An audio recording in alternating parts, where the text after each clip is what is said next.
Right. Okay. Welcome everyone to the Berggren Forum. Just one announcement, which is that on October the 1st, in 2 weeks' time, we have Desmond Wallace talking about the diffusion of representation. Desmond is an assistant professor of political science. Yeah. And today we're very happy to have Mike Stone, who is network administrator at AU and giving a talk which is very timely, I think, to many of us who have been struggling with technology for the past few months. This is Lessons from a YouTube Content Creator. So Mike, take it away. All right.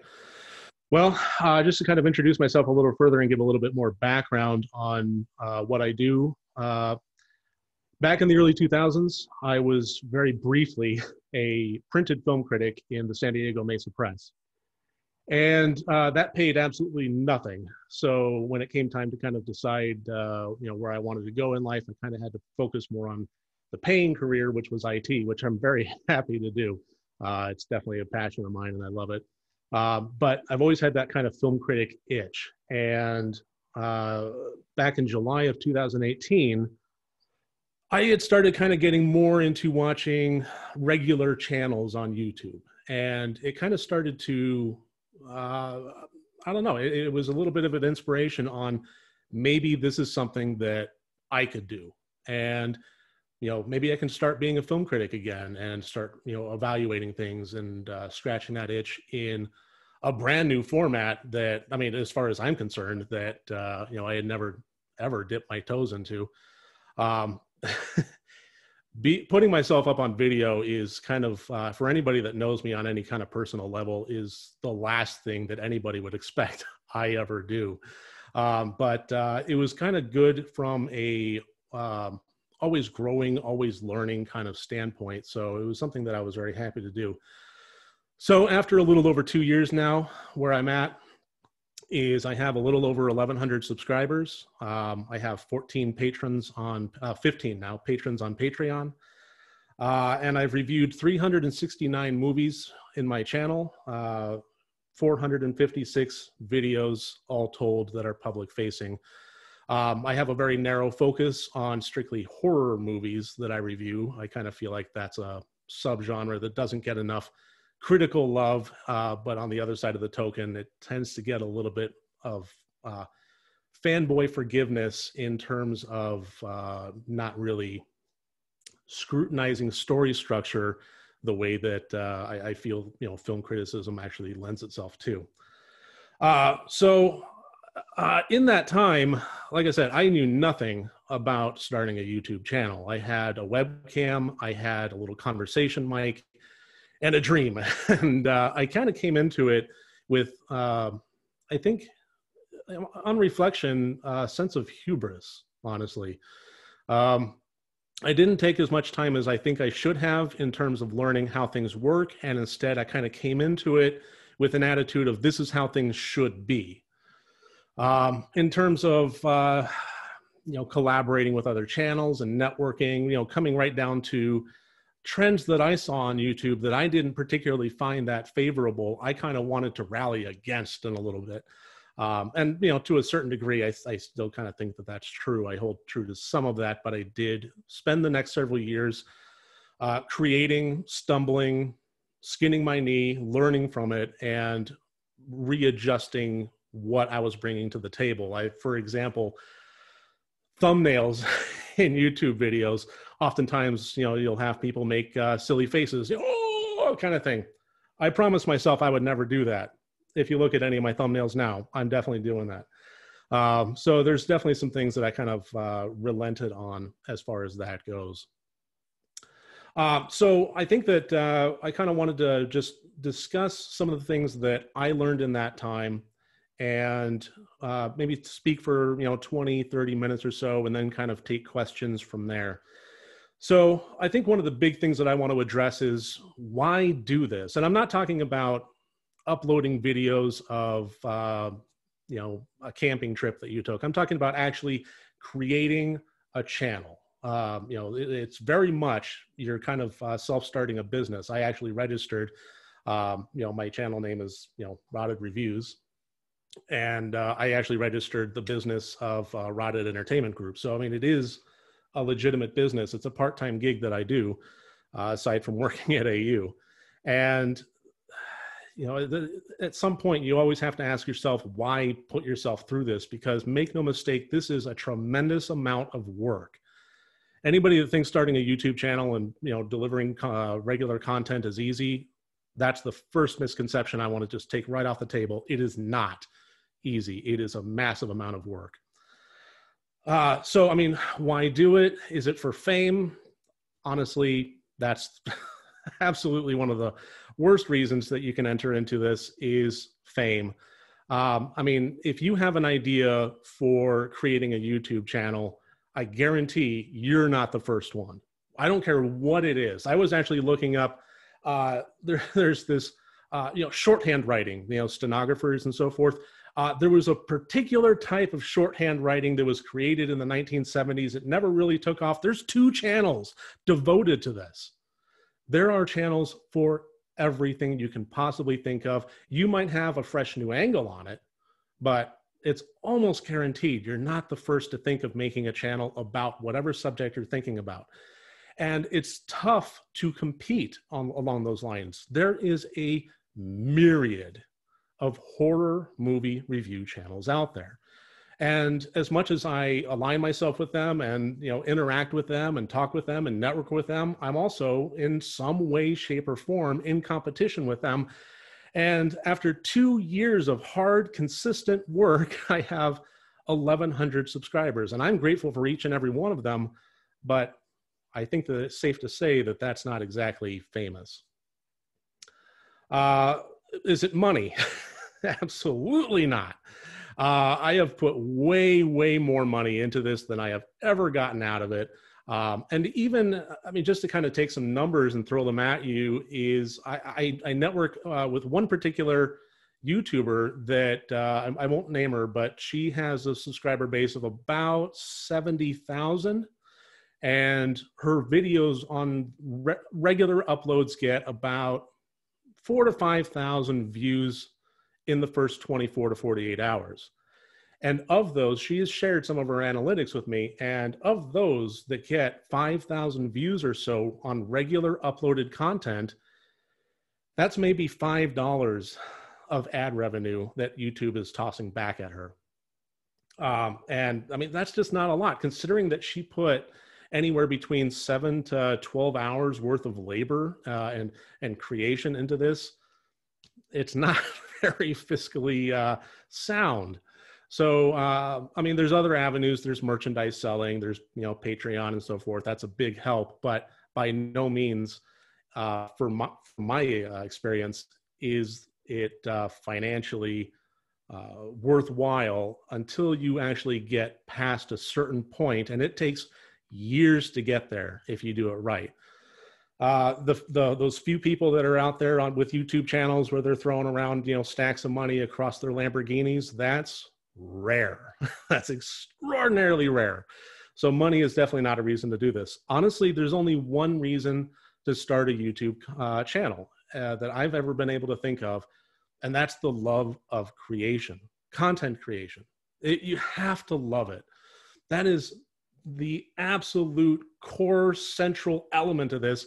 Whatever your passion is that you're making videos about, you have to love not just that passionate hobby, but the actual methodology of creating videos about it, all the way from start to finish. And if you don't have that love, it's never really going to take off. And there's really not going to be much point in actually putting yourself through this grinder.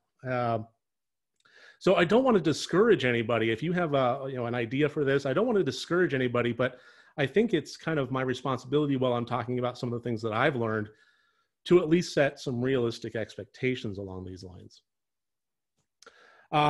As far as content itself, I mean, it's an infinite wide gamut depending on what you're doing. A lot of people kind of do what I do and sit behind the desk and talk, whatever, about whatever, they may have a close-up camera showing their hands, making things, crafting, whatever. But I think that there's a few kind of core common elements that I do want to touch on as far as actual content goes that I think is a little bit, for the most part, universal. First of which is honesty and integrity. I think that that's something that, that was one of the things that I kind of entered into the game saying that this is what I'm going to do. I'm going to have integrity. I'm going to be honest with my audience no matter what I'm doing. Whatever they get, it's going to be me. And, sometimes, yes, a version of myself, extroverted version of myself, but me. I'm not, sometimes people put on a character, that's fine. But I think there's a difference between a performance and actually betraying your personal integrity. I think that integrity is an incredibly important thing. First of all, for your own mental health and well-being, always. But secondly, the internet is an incredibly fickle place. And people can see through false facades faster than you can possibly imagine. And some people eke through. Some people operate on a sense of low morals, and sometimes they get flash in the pan famous. I think that, Jay Station was kind of, a good example of that. And his lack of integrity, I think he's still serving jail time for some of the stunts that he pulled. So I do think that honesty and integrity, whatever you're doing, is important to bring to your content. Consistency of uploads. That's one that I have found to be extremely important. I think it's okay if you need to take a break. That's something different. But if you decide to set an upload schedule of once a month, that's fine. But stick to once a month. If you need to adjust, but don't say, I'm going to upload a new video every week and then make it every other week and then make it every other month and then occasionally make it every day and then make it every other week. And consistency in your uploads is critical because the community that decides to follow you is going to kind of get used to your rhythm and your routines, not to mention how it affects the algorithm. The algorithm of YouTube is just a black magic mystery to everybody. Talk to some of the biggest YouTubers out there. They have no idea how it works. There's some little tips and tricks with like SEOs and so forth, but for the most part, it really is kind of a mystery. But one of the things that people have noticed is that consistency of a regular schedule of uploads does affect your visibility and how much your content is put in front of people that are searching for something. Let's see, be passionate. I think that that's important. If you're talking about something that you really have no passion for, what's the point? You really do need to be passionate about whatever subject you're covering in your content. Without it, it just falls flat. This is another thing that people can kind of see through. That's pretty much just, you just got to be passionate about what you're doing. This is one that I have learned, but I haven't adopted because it's daunting at this point. I really wish that somebody would have told me this when I first started, because at this point, I just feel buried by it. And that's diversify your mediums. I have, like I said, 456 public videos out there. I have reviewed 369 horror movies, and that's all I have are these videos. So now there's interesting opportunities where sites like Letterboxd and Rotten Tomatoes are doing a massive push right now for YouTubers and for online presence folks that are kind of doing what I'm doing on a bigger scale with more subscribers, granted, but even so, they're looking at folks on the internet as potentially tomato-approved critics. And they're getting signed up for this. Nightmare Maven, Spooky Astronauts, they are tomato-approved critics at this point, and hats off to them. But I don't have a word of my content written anywhere. It's all videos. I've never, I made a Letterboxd account, never filled out anything in it.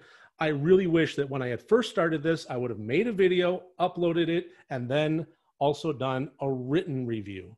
And at this point, the idea of back cataloging 369 movies with their own reviews and trying to toss them all up there, it's stifling. I honestly am kind of at the point where I don't know how to proceed other than either starting now and then we'll see how it turns out.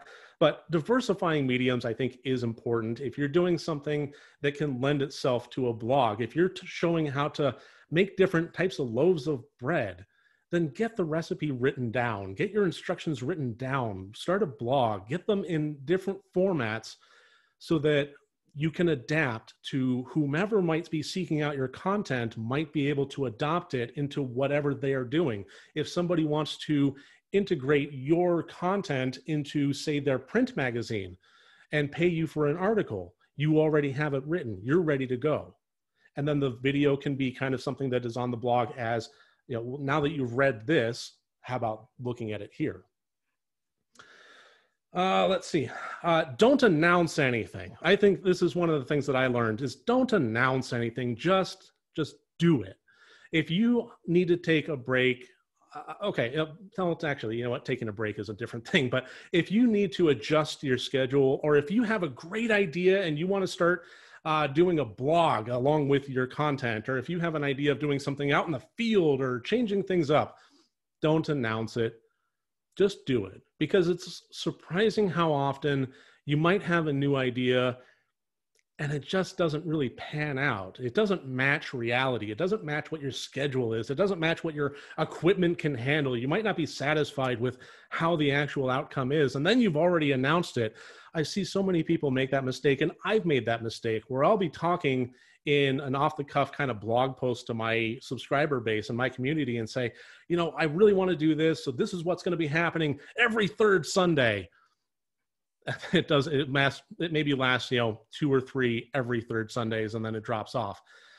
It kind of, it deteriorates some of the creator subscriber trust, if that makes sense. It's better to just try things, see what people latch onto. That's another thing, is you might be doing this and then everybody hates it. And then you've already announced that you're going to be, you know, sticking with the schedule. Just do it, see how it pans out, see if it matches your content, see if it matches your realistic schedule, see if the audience even wants it. And then if things work out, great. It's now a part of your program, but you haven't announced anything. I think that's a big thing. And the last thing about content that I really want to cover is learn. This is so critically important. Learn. If you don't know how to do something, learn. There is absolutely no stage of this that you should not have a full understanding of, right down to planning, writing out a script, talking to the camera, working the camera controls, getting the audio set up right, getting your filters in place, getting your editing software, getting everything going with your uploads, getting all the keywords done, all your SEOs, managing your analytics after it's uploaded, managing your subscriber base after you've done all that. Every single bit of it you should know inside and out, and if you don't, then learn. I see too many people make this mistake, especially folks that enter into a channel as a group. I've seen people that have dropped off because somebody has an infight in their group, and then the one person that knows how to edit their videos walks away. What happens to everybody else? They don't know. And it's a frustrating thing for me to watch people that are floundering and asking for help, but still reluctant to actually do any of the legwork themselves and learn. There's really not a whole lot of excuses at this point. YouTube is a fantastic resource. If you are using a particular piece of editing software and you're watching a YouTube video and you see that somebody uses, this particular transition or cut right here, how do I do that in my camera? How do I do that in my editing software?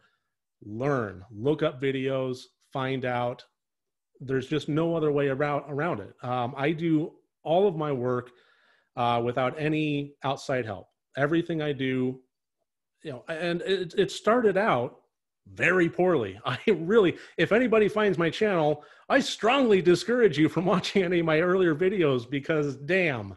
But even so, when I first started out just kind of capturing things with broadcasting software and trying to do things on screen and not actually editing any of my videos. I figured if I could make an entire video soup to nuts in one single recording without ever editing it and then just upload what I have, I'd save myself a ton of time. I didn't want to learn. And I got by with that for a little while, but eventually I had to learn, because that's another thing about the content is always make your next upload better in some way, some insignificant way. Make it better than your last one. Figure out how to use that filter just a little bit better. Dial in those audio settings just a little bit better. And if you're not doing that, then it kind of turns into a bit of a stale channel. And it's really tough to maintain an audience with a stale channel. If every single one of your videos looks identical to the one previous, what's the point in anybody watching your next one? Okay, so beyond content, I want to discuss hardware, because this is a question that I get a lot, is what hardware should I use? What type of fancy $1,000 digital camera should I buy for my channel? The answer to that is don't. If you're getting started, then just use what you have. When I first started, the bulk of my videos actually was done on a little webcam, a little 1080p webcam. That is the bulk of my videos. And I have since upgraded. Once I crossed the 2-year mark, I decided that this was more than just a hobby, more than just a lark, and I actually invested in a proper camera. But during those 2 years, I was just using this webcam and sometimes my phone. That was it. There is some equipment that you can buy that will help the look and style of your content without actually breaking the bank.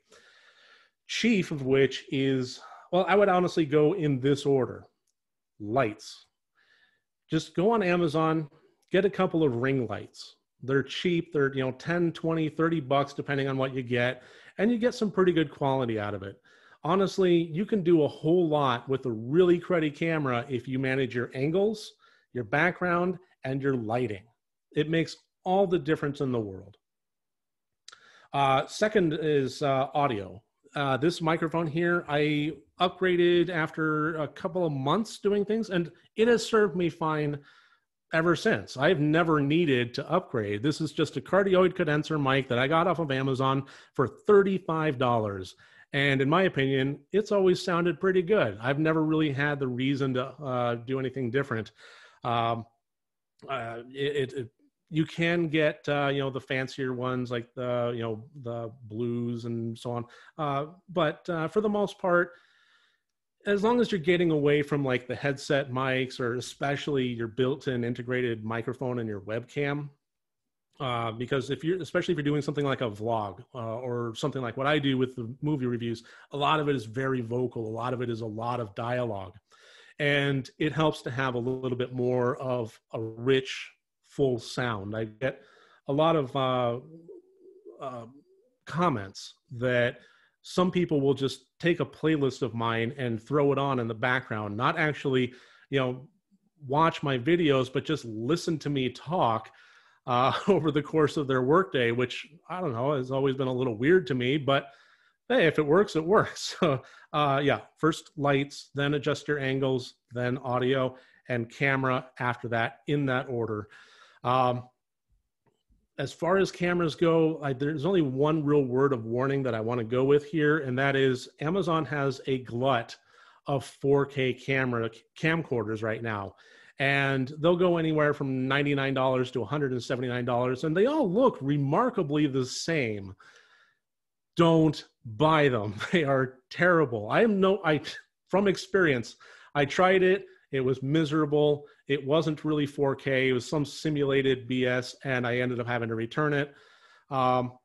If you are expecting to get 4K for under $600-700, guess again. Unless you're using, like your phone, and in which case it's probably over $600-700 for a good phone that'll handle 4K recordings anyway.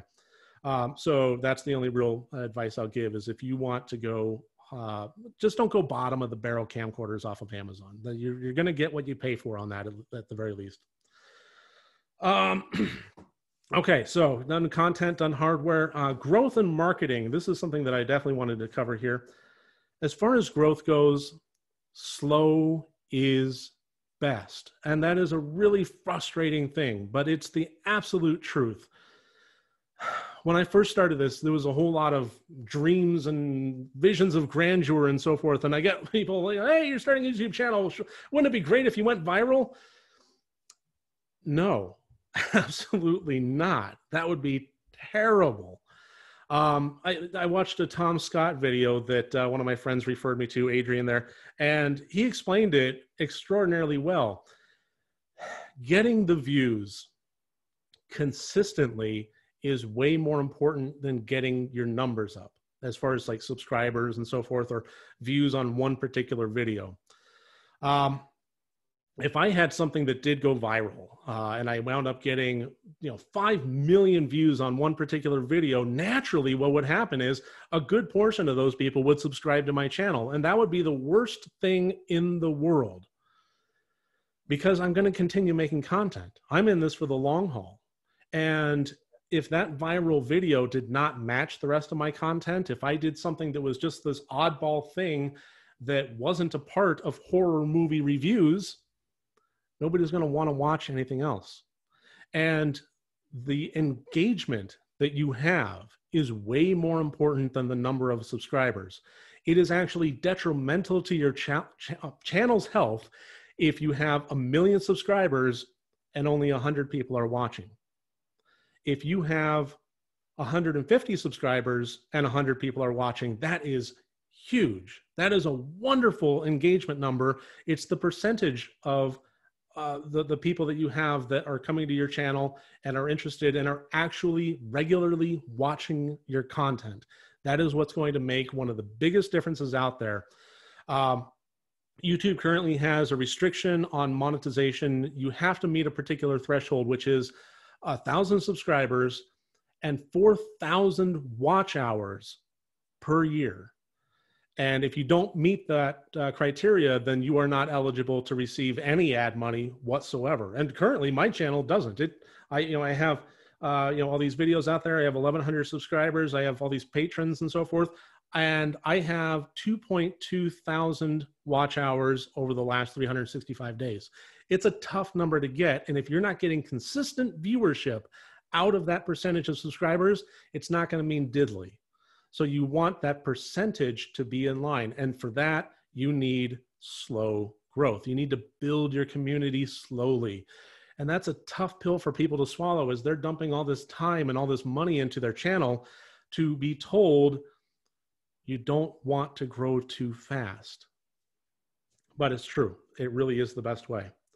And then as far as marketing goes, there was another thing that I entered into this with a bit of hubris on, and that was coming into it with the notion of, I don't need anybody else. And I kind of learned the difference between doing things on my own and networking with other channels. And at this point, I'm decent friends with a number of channels, Bloodbath and Beyond, so on and so forth. And that came about, I think, just in the last year. I kind of opened myself up into networking a little bit more. I'm not asking for collaborations. I'm not asking for sub. This is critical here. I'll get to that in just a second. But I am just kind of interacting with them. I'm having conversations with them. Hey, what did you think about this movie? And I think that that's important because, they build their communities, and there was a movie that I reviewed and it was interesting. And Jay from Bloodbath and Beyond actually credited my channel in his next review of that film. So things like that tend to be pretty beneficial. But for the most part, the best thing about it is you just get to talk with other like-minded folks that are also creating their own content. It makes for some great conversations. And it's nice to have friends in, I guess, what you'd call the industry. It's just nice. It's good to talk with these folks. So networking is important. And it doesn't have to betray your independent spirit that you want to put towards your channel. But sub for sub, this is part of the slow growth thing. I see it all the time, and it lends itself to bad percentages. People will say, "Hey, I'm only at 340 some odd subscribers. I want to tip over to 500." So they'll put out a Twitter plea for people to subscribe to them. How do they know that those people that are subscribing, when they're putting out their pleas, would be in any way, shape, or form interested in their actual content? And if they're not, then they're clicking the subscribe button, walking away, and never watching another one of your videos. Again, that's bad. So I don't sub for sub. I get requests for it all the time at this point, and I don't do it. I politely decline. What I do in a case like that is I actually go and watch their videos, and if it's something that I like, then yeah, I subscribe to them. But I don't just do it offhand, and I certainly have never and will never request that anybody subscribe to my channel unless it's something that, you know, at the end of one of my videos, basically, if you like this, then please do that. Audience. I really only have one note written down here as far as your audience goes. Treat them with respect. And that kind of goes back to that integrity thing. And I'm not talking about the folks that, might subscribe and never watch anything else. I'm talking about the folks that are actually like regular commenters, regular viewers.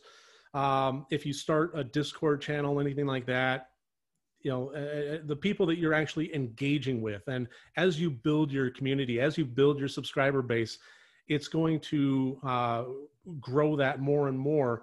Treat them with respect, treat them with honesty, and cherish them, because they really are the lifeblood of what is going to keep your channel going. They are going to be the ones saying, hey, tell your friends. They are going to be the ones retweeting you with passionate pleas of, please watch this. I know this guy, he's great. It's a great channel. He needs more content, go watch it. So definitely, cherish your audience and always treat them with respect, especially if you have people that don't like your stuff. That's important. I found the people that make negative comments, and there's always plenty of them. I mean, this is the internet. I always try to respond politely and with courtesies. I mean, some people are just trolls and so on and so forth, or scam, spam, so forth, in which case they just kind of get blocked. But for the most part, if somebody doesn't agree with me about a movie review, if I didn't like something and they did, and they're, hammering me on it, then I respond extraordinarily politely. I said, okay, you got a good point there, but I saw this, this, and this, and it didn't really jive well with me. So, maybe we just don't agree on this. And hey, variety of opinions is the spiciness of the stew of life, and so on. I try to treat them with courtesy and respect at all times. And it's amazing how many times I have encountered somebody that disagrees with me vehemently, and I turn them into a regular watcher and subscriber to my channel just by treating them like a human being and being respectful. That's very, very key. And then one last thing that I want to discuss here before I open this up to a quick Q&A. Sorry, I've kind of rambled here. Separate yourself from your channel. I think that's something that took me a long time to learn. Okay, so I review horror movies. I have watched the new Invisible Man. I've watched a bunch of new South Korean horror films. And I haven't made a review on them, and I won't. Those were from me.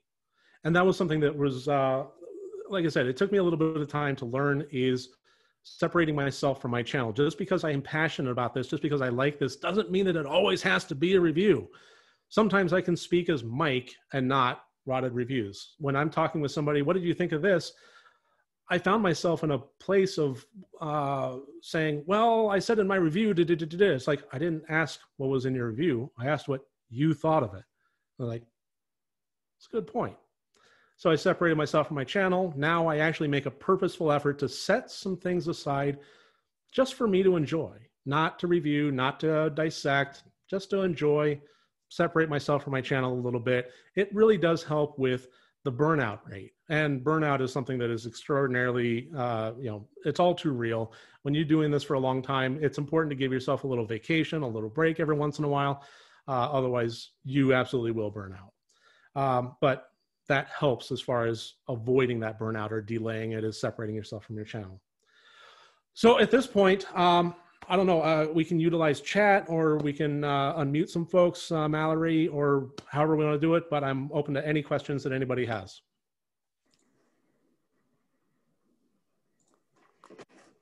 Thanks, Mike. I will allow for the function of people to unmute themselves and welcome questions. Okay, well, I see Professor Toot here is asking, what's your experience with YouTube saying some of your content was copyrighted? I get this periodically from time to time. especially doing movie reviews. I have clips being played. I've been lately utilizing a green screen, so I'll have them, behind me. And for the most part, if you're using somebody else's copyrighted content, you can avoid those hits or those warnings if you keep this the trims down to below 13 seconds, I found.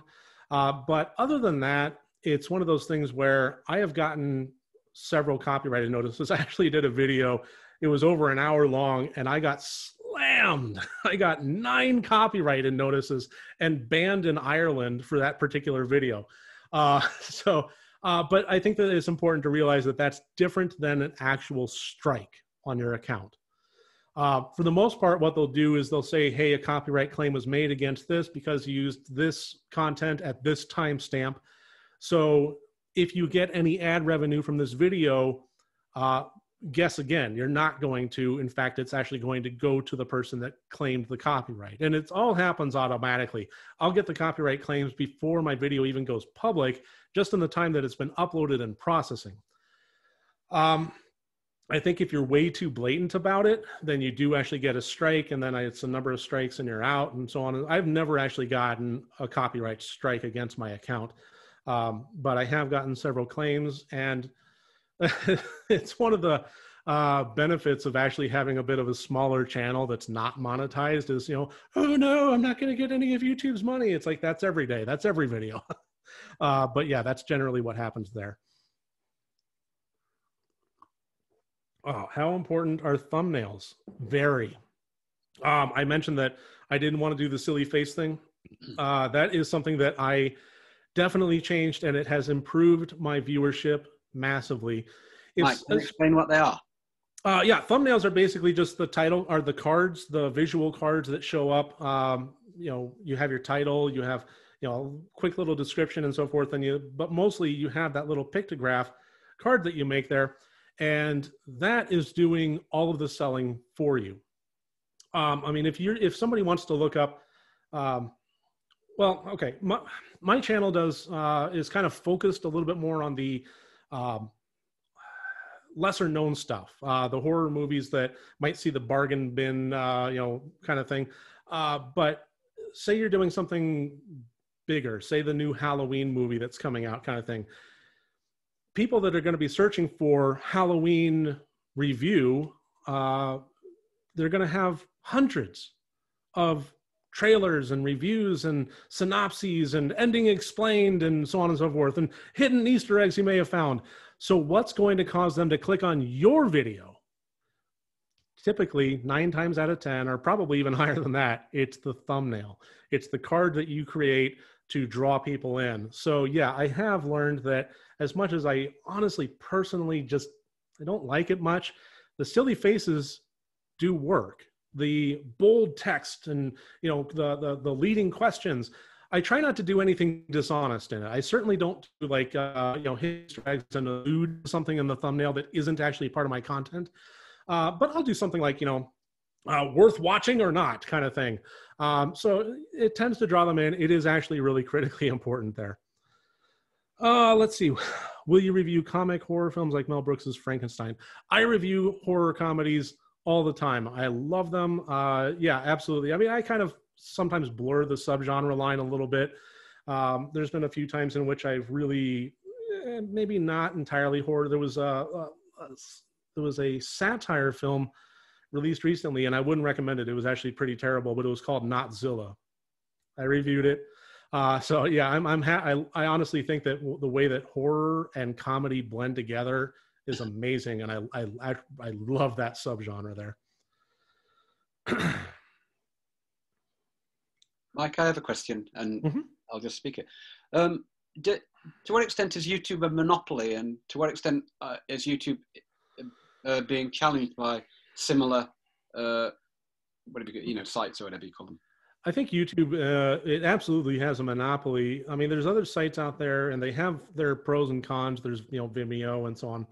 But YouTube is definitely the big player. And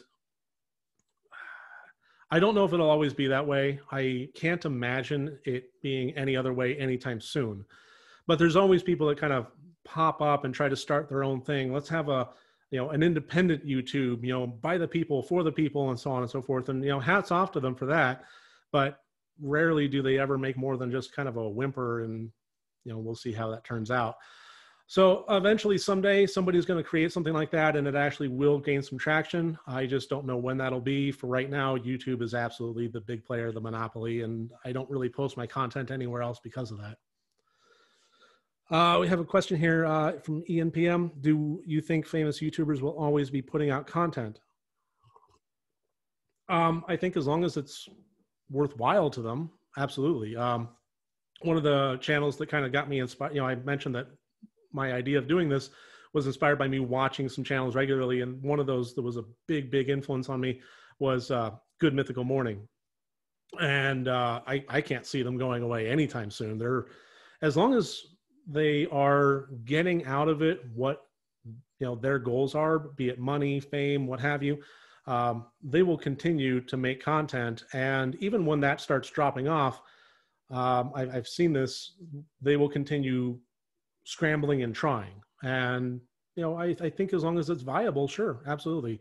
I mean, they really don't have a reason not to. This is kind of, especially when we're talking famous YouTubers, this is their bread and butter. This is how they got their start. And, there's really no reason to discontinue it unless it's for, let's just say, odd circumstances, social, or maybe they had something dug up and, got canceled and so on and so forth. But for the most part, as long as they can, sure.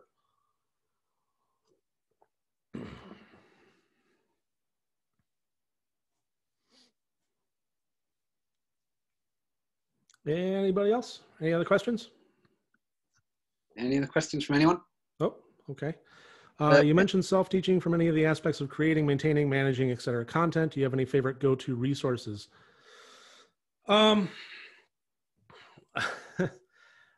Just generally YouTube. I think it honestly gets really, really specific. If you're trying to figure out how to do a particular wipe transition for this particular piece of software and this particular version of it, I can't really recommend like a general channel to check out.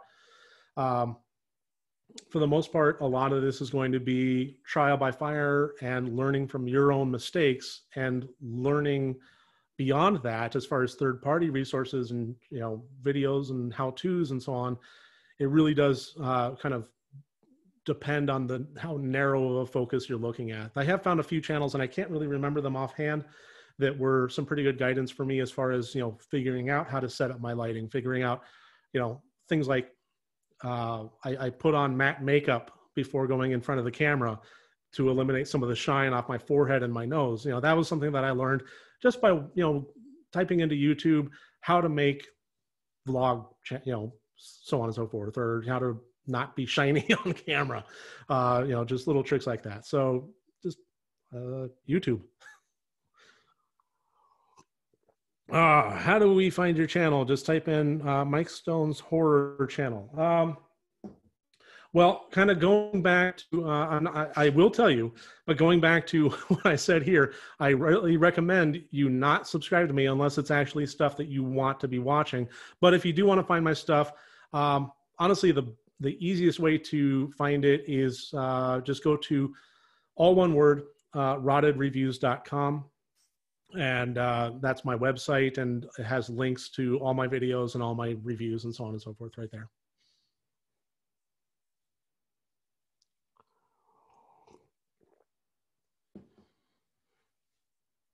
Okay. All right. So we're at 12:55. You're doing pretty well. All right. Well, I want to thank Mike for a very interesting talk, and by all means, go to Mike's YouTube channel. But don't forget the Berggren Forum YouTube channel, right? Yeah. On which, by tomorrow, you should be able to find this very talk. Okay.